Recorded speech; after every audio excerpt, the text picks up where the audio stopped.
are joined by Chris Karpman. He covers Arizona State, and what a fun story they have been.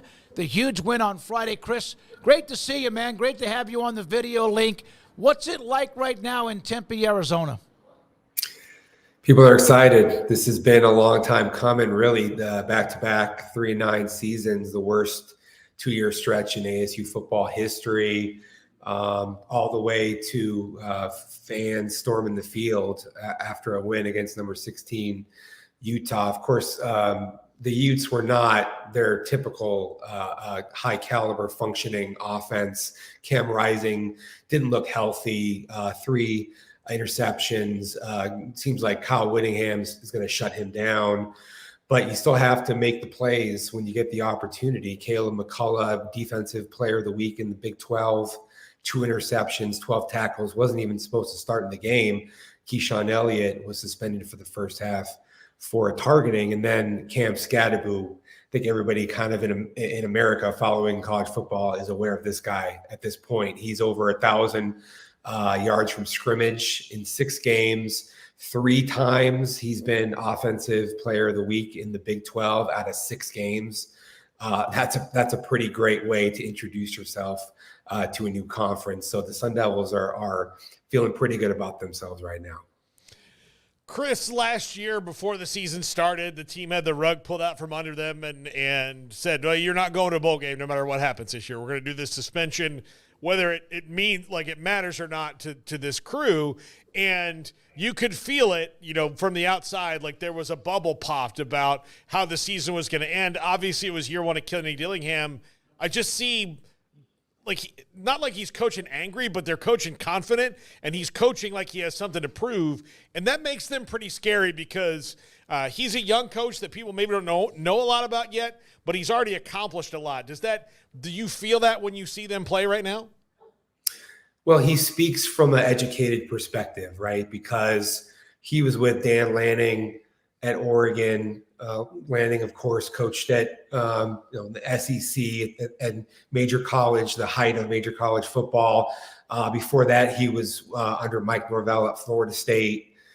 So there's a educated sort of a vantage point that I think comes across with him, coupled with his own personal work ethic and his ability to connect with players is quite good. In fact, I would say that his whole mantra of having more fun, working harder than we ever have before is starting to really take hold in Tempe. Like that's rubbed off on a lot of players. They see the success that comes from that sort of an attitude.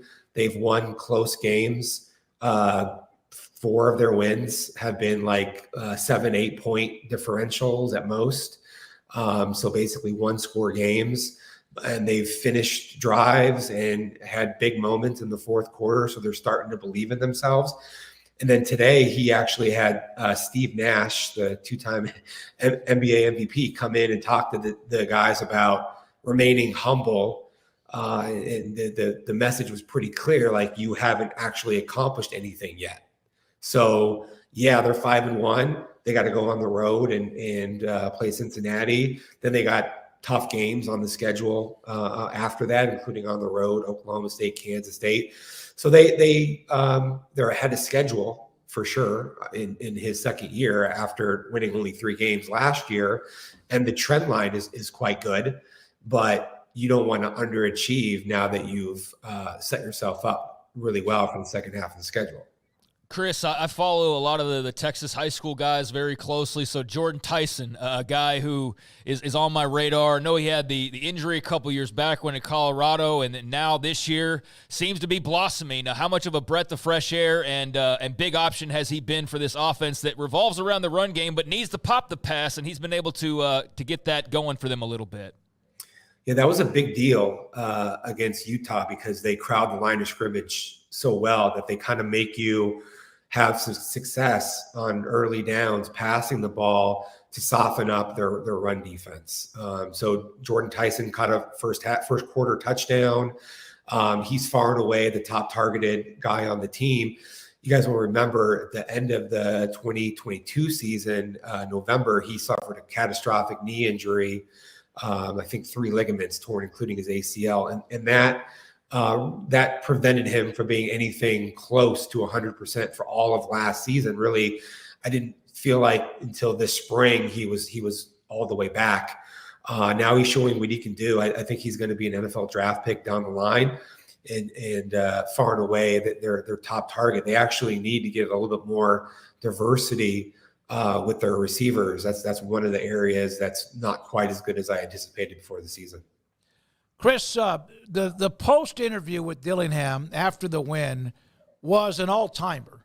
In fact, I think he probably is old, about the same age as most of those students that were all around him, it seems like, because he's so young. But how that was legendary for anyone who didn't see it, that they're trying to do the interview, they're doing the interview, you could see, and then he just finally just says, hey, let's just morphed into the crowd of students. I loved it. Yeah, he just totally absorbed into the students. There's a famous Todd Graham gif where he's jumping up and down with the student section. And that was the first college coach that Dillingham worked for when he was a GA 10 years ago, maybe 11 years ago, in 2014, 2015 timeframe. And Dillingham just sort of out Graham on the GIF there. He won the internet for the day for sure. But yeah, he's 34, 4 years younger than any other Power 4 head coach, second youngest FBS coach in the country. So he relates really well to his players. They have fun with him. You could see like the spirit and the buy-in that exists. And this ASU hasn't really had a vibe that felt like this in quite a long time. It didn't exist at any point in time during the Herm Edwards era. They had talented teams at the beginning of his tenure. They, of course, squandered it, NCAA violations. Everybody knows about those things. But just the way that this feels, I would say you got to go back more than a decade to have something that's similar to it. When Sam Leavitt started the season and wasn't anything to write home about, how many Arizona State fans kind of lamented the loss of Jaden Rashada and thought, oh, this is going to be our – this was our shot at a blue chipper, and here Sam Leavitt's been so consistent and so good that now you can see why the coaching staff probably didn't throw up their arms when Jaden Rashada, went to Georgia. Yeah, he's getting better pretty consistently. I felt like he was inaccurate in his first 3 to 4 games, and then he made a tweak with his footwork so he wasn't hopping as much. He was more just kind of stepping more gently into his throws, which then improved his accuracy against Kansas and against Utah. He's got a lot of intangibles that are really great. He's a guy who shows up early, leaves late. He's ultra competitive. He's very smart. He learns quickly, and he's a very good athlete. So he doesn't get sacked. He has good pocket awareness. He scrambles on third downs or even fourth downs to get the chain. In fact, he scrambled on 4th and 7 for a first down, the play before he hit Tyson in the first quarter for a touchdown. And then he's had 0 bad decision interceptions, 4 interceptions on the season, but really none of them were actually mental mistakes where he didn't see a defender in zone coverage or something like that. He was inaccurate with a couple balls that got tipped and then intercepted. One ball just went right through Jordan Tyson's hands. And then another one, he got hit. 2 of them, he got hit as he was delivering the ball. The one that against Utah, he should have stepped up into the pocket. He's going to have to learn from that one because he was partially responsible. But he's got a lot of characteristics that are very impressive. His physical tools are great. He's already graded by PFF and some other analytics as being one of the better performing Big 12 quarterbacks this season, and he's only a redshirt freshman. So, Chris, they've gone out to Lubbock, experienced that. That was a great game. Came up just short. Obviously, beat Utah, beat Kansas. A couple road trips upcoming. Just what have been your kind of thoughts on this mutant Big 12? That's all these combinations of like 3 different waves of teams that have all joined together, or 3 or 4 different waves at this point. But what are your thoughts on the league and what you've seen so far? Well, I'm still trying to learn as much as I can about a lot of these teams. I didn't watch much before this year, quite frankly, so I'm watching UCF against Cincinnati. I've seen pretty much all of ASU's opponents on the schedule, at least a game to 2 games. It's hard for me to say I'm super surprised because we're in this transfer portal era where you really don't know what to expect from some of these teams because they have the ability to change so much from year to year. And then the parity is it's unbelievable. We do power rankings and all that, and it's very difficult to in any given week. I mean, it's getting a bit easier now, but the first 4 weeks of the season, 5 weeks of the season, I'm like, okay, this team that I had 12th is now going to move up 6 spots to 6th. Then a team that was like Kansas is going to just drop like a rock all the way down, or Oklahoma State or whatever. I just think that it's so much parity, right? Somebody tweeted that there was an average point spread difference of 3.6 in last weekend's games. That's incredible. And so ultimately what you're going to have is just a whole bunch of close games in the fourth quarter.